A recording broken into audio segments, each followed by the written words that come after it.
Most people get this wrong.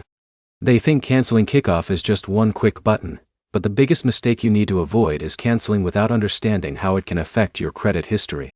In this video, we are breaking down exactly how to cancel Kikoff in 2026 step by step, and what you should do before you close your account. Let's start with the basic truth. Kikoff is a credit building account, which means it reports your payment history to credit bureaus. So when you cancel it, you are not just stopping a service.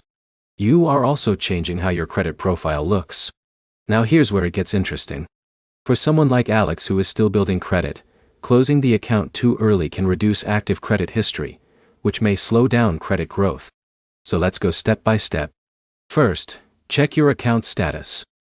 Before canceling, log into your Kikoff account and make sure there are no outstanding balances or pending payments.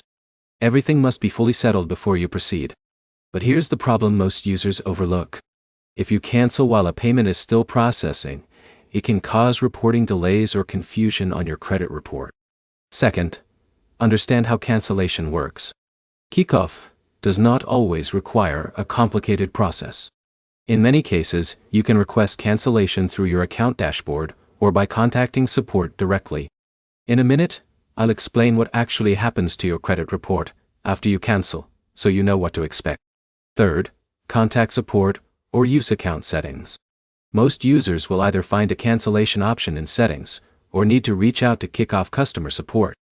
You will typically be asked to confirm your identity and your decision to close the account. Now let's talk about the most important part.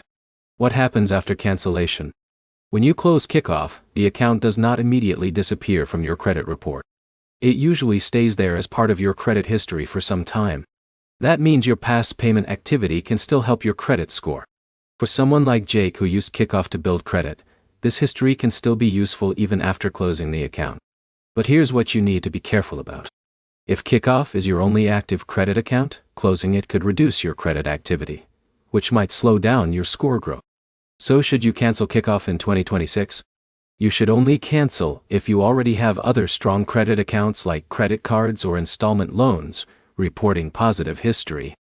Otherwise, keeping it open might still help your credit profile. Let's summarize everything clearly. To cancel Kikoff, make sure your account is fully paid. Go to your account settings or contact support and confirm cancellation.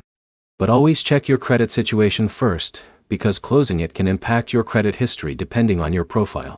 If this helped you understand how to cancel Kikoff in 2026, make sure to like, comment, and subscribe for more simple credit breakdowns like this.